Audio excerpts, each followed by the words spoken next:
Night ലൈവിൽ അപ്പോൾ ശ്രീതുവും അർജുനും ഇരുന്ന് സംസാരിക്കുന്നുണ്ടായിരുന്നു. അപ്പോൾ ശ്രീതു ചോദിക്കുന്നുണ്ട് അർജുനോട്, എന്തിനാണ് അർജുൻ എന്നോട് പോസസീവ്നെസ് എന്നൊക്കെ. അപ്പോൾ അത് ചുമ്മാ ഒന്നുമില്ല, നീ എൻ്റെ ഫ്രണ്ടാണല്ലോ, അപ്പോൾ നീ വേറെ ഫ്രണ്ടിന്റെ കൂടെ പോകുമ്പോഴൊക്കെ എനിക്കൊരു ഇത് തോന്നി. അങ്ങനെ ആദ്യമൊന്നും ഇല്ലായിരുന്നു, ആദ്യമൊക്കെ എനിക്ക് ചെറിയൊരു ഇതൊക്കെ ഉണ്ടായിരുന്നുള്ളൂ, പിന്നെ പറഞ്ഞു അങ്ങനെ ആയതാണെന്നൊക്കെ പറയും. നീ മറ്റുള്ളവരുടെ ഇൻഫ്ലുവൻസ് ആയിട്ട് നിനക്ക് വേറെ ഫ്രണ്ട്സ് ഒക്കെ ആയി അങ്ങനെയൊക്കെ ആയപ്പോഴാണെന്നുള്ള രീതിയിലൊക്കെ അർജുൻ പറയുന്നുണ്ട്. മറ്റുള്ളവരുടെ ഇൻഫ്ലുവൻസ് ആയി പോകുന്നതിന് എന്തിനാ അർജുൻ പോസസീവ്നെസ് എന്ന് വീണ്ടും ചോദിക്കും ശ്രീതു.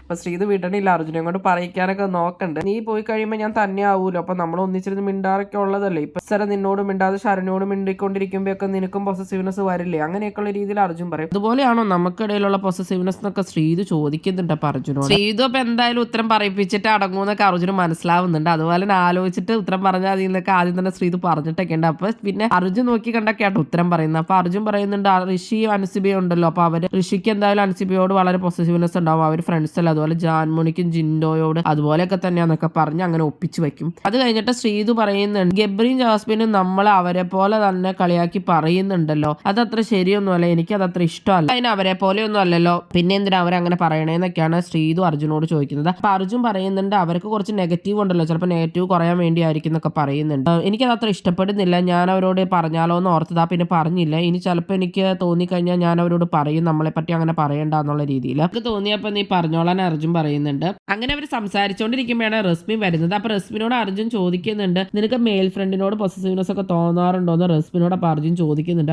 അപ്പൊ റസ്മിൻ പറയുന്നുണ്ട് എനിക്ക് അങ്ങനെ തോന്നുന്നൊന്നുമില്ലെന്ന്. അർജുൻ പറയാ എനിക്ക് അങ്ങനെ കുറെ കാര്യങ്ങളുടെ പൊസസീവ്നെസ് ഉണ്ട്, എന്റെ ബൈക്കിനോട് പൊസസീവ്നെസ് ഉണ്ട്, അതൊന്നും വേറെ ആരെങ്കിലും എടുത്ത് എനിക്ക് ഇഷ്ടപ്പെടില്ല എന്നും, എനിക്ക് കുറച്ച് കാര്യങ്ങൾ എൻ്റെ ഇഷ്ടമുള്ളവർ മാത്രം ചെയ്യണതാണ് ഇഷ്ടം, അങ്ങനെയൊക്കെ പറഞ്ഞ് ശ്രീതുവിനെ ബോധിപ്പിക്കാൻ വേണ്ടിയാണ് അർജുന ഈ കിടന്ന് പറയുകയൊക്കെ ചെയ്യുന്നത്. അപ്പൊ ശ്രീതു അർജുനെ കളിയാക്കി പറയുന്നുണ്ട് ഇനി കുറച്ച് വെള്ളം കുടിച്ചോ, അധികം വെള്ളം കുടിച്ചോ എന്നൊക്കെ പറയുന്നുണ്ട്. അത് കഴിഞ്ഞിട്ട് റസ്മിനോട് ശ്രീതു ചോദിക്കും ഞങ്ങൾ ഇവിടെ പറയുന്നത് ജാസ്മിനോട് പോയി പറയാറുണ്ടോ, അല്ലെങ്കിൽ അവരെന്തെങ്കിലും ചോദിച്ചായിരുന്നോ എന്നൊക്കെയുള്ള രീതി ചോദിക്കുന്നുണ്ട്. ചില ജാസ്മിൻ ചോദിച്ചിട്ടുണ്ടായിരുന്നു എന്നോട് നിങ്ങൾ തമ്മിൽ എന്താണെന്നുള്ളത്. അപ്പൊ ഞാൻ പറഞ്ഞു നിങ്ങൾ തമ്മിൽ എന്താ ഫ്രണ്ട്സ് ആണെന്ന് പറഞ്ഞു. കഴിഞ്ഞിട്ട് ഇന്നും ചോദിച്ചിട്ടുണ്ടായിരുന്നു നിങ്ങൾ തമ്മിൽ എന്താ അവർ റിലേഷൻഷിപ്പിലാവോ എന്നൊക്കെയുള്ള രീതിയിൽ. അപ്പോഴും ഞാൻ പറഞ്ഞു അവർ തമ്മിൽ ഫ്രണ്ട്സ് ആണെന്നൊക്കെ. എന്നിട്ട് ലാസ്റ്റ് ഗബ്രി ജാസ്മിനോട് പറഞ്ഞു ചോദിച്ചിട്ടൊന്നും കാര്യമില്ല, റസ്മിൻ പറയില്ല എന്നുള്ളത്. അപ്പൊ അർജുൻ പറയുന്നുണ്ട് അല്ലെങ്കിൽ ഇപ്പൊ നമ്മൾ തമ്മിലുള്ളത് പറയാൻ മാത്രമേ എന്നാ ഉള്ളത്, നമ്മൾ തമ്മിൽ ഫ്രണ്ട്സ് അല്ലേ എന്നൊക്കെ പറയുന്നുണ്ട്. എന്നിട്ട് റസ്മിനോട് ശ്രീതു പറഞ്ഞു ഇനി ജാസ്മിനും ഗബ്രി ഞങ്ങളുടെ പേര് വെച്ച് കളിയാക്കുവാണെങ്കിൽ ഞാനത് പറയും, എനിക്ക് ഡിസ്കംഫോർട്ട് ആണെന്നുള്ളത്. കാരണം അവരെ വെച്ച് ഞങ്ങളെ കമ്പയർ ചെയ്യേണ്ട കാര്യമില്ല, അവർ പറയുന്നതൊക്കെ നമ്മൾ വീഡിയോയിൽ കണ്ടതല്ലേ, അങ്ങനെയൊന്നും അല്ലല്ലോ ഞങ്ങളെന്നൊക്കെ. അതിന്റെ റസ്മിനോട് ശ്രീതു പറയുന്നുണ്ട്. അർജുനും പറഞ്ഞു ഞാനും ചിലപ്പോൾ അത് പറയണമെന്ന് എന്നെ ഓർത്തേ ഇരിക്കണേന്ന്. അപ്പൊ റസ്മിനും പറഞ്ഞു ഇന്ന് അവരെ പറയണ കേട്ടപ്പോൾ എനിക്കും അത്ര ഇഷ്ടപ്പെട്ടില്ല, ഞാനും നിങ്ങളുടെ കാര്യം പറയണമെന്ന് ഓർത്തേ ഇരുന്നേന്നൊക്കെ.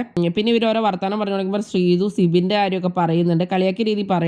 അപ്പോഴേക്കും അർജുന ഇഷ്ടപ്പെടുന്നില്ല. അപ്പൊ റസ്മിൻ പറയുന്നത് നിനക്കൊരു പറയുമ്പോഴത്തേക്കും പൊളിയുവാണോ എന്നൊക്കെ ചോദിക്കുന്നുണ്ട്. നിന്റെ ബോഡി ലാംഗ്വേജും ഫേസും ഒക്കെ കാണുമ്പോൾ അങ്ങനെയാണോ എന്നൊക്കെ പറയുന്നുണ്ട്. അതെ അർജുൻ അങ്ങനെയൊക്കെയാണെന്ന് ശ്രീതു പറയുന്നുണ്ട്. അർജുൻ്റെ ഇതൊക്കെ കാണുമ്പോൾ എനിക്ക് ചിരിയാട്ടോ വന്നേന്നൊക്കെയാണ് അതിന്റെ ശ്രീതു പറയുന്നത്. അപ്പൊ അർജുന് ഭയങ്കര പൊസസീവ്നെസ് ആണ് സ്ലീപിന്റെ കാര്യം പറയുമ്പോൾ എന്നാണ് അവർ ഉദ്ദേശിക്കുന്നത്. റസ്മിനായിട്ട് അർജുനോട് പറയുന്നുണ്ട് എന്തെങ്കിലും ഉള്ളിലുണ്ടെങ്കിൽ ശരിക്കും അത് തുറന്നു പറയുകയാണ് വേണ്ടതെന്നൊക്കെ. അർജുൻ പറയുന്നുണ്ട് ഞാൻ അങ്ങനെയൊക്കെയാണ്, ഞാൻ എൻ്റെ കാര്യങ്ങളെല്ലാം ഇങ്ങനെ ഉള്ളിൽ ഒതുക്കുള്ളൂ, എന്തെങ്കിലും ഒരു പ്രശ്നം ഉണ്ടെങ്കിൽ അതൊക്കെ ഉള്ളിൽ ഒതുക്കി കഴിഞ്ഞിട്ട് 2 ദിവസം കഴിയുമ്പോൾ തന്നെ ഹീലായിക്കോളും, ഞാൻ അങ്ങനെയൊക്കെയാണ് ചെയ്യാറ്, എന്തിനാണ് അത് വേറെ ഒരാളോടും പറഞ്ഞ് അങ്ങനെ പ്രശ്നമൊക്കെ ആക്കുന്നതെന്നൊക്കെയാണ് അർജുൻ ചോദിക്കുന്നത്. നൈറ്റ് അത് കഴിഞ്ഞിട്ട് ശ്രീതു അപ്പോൾ അർജുൻ്റെ റൂമിൽ തന്നെ ഉണ്ടായിരുന്നു. ശ്രീതുവും അർജുനും അപ്സരയും റസ്മിനൊക്കെ ആയിട്ട് അവർ ഒന്നിച്ചിരുന്ന് ഫുഡ് കഴിച്ച് വർത്താനമൊക്കെ പറഞ്ഞുകൊണ്ടിരിക്കുന്നുണ്ടായിരുന്നു. ഇതിൽ ബിഗ് ബോസ് വീഡിയോകൾക്കും ബിഗ് ബോസിന്റെ ലേറ്റസ്റ്റ് ലൈവ് അപ്ഡേറ്റ്സിനുമായിട്ട് ഈ ചാനൽ സബ്സ്ക്രൈബ് ചെയ്യണേ, സപ്പോർട്ട് ചെയ്യണേ. അടുത്തൊരു വീഡിയോയുമായി ഉടനെ കാണാം.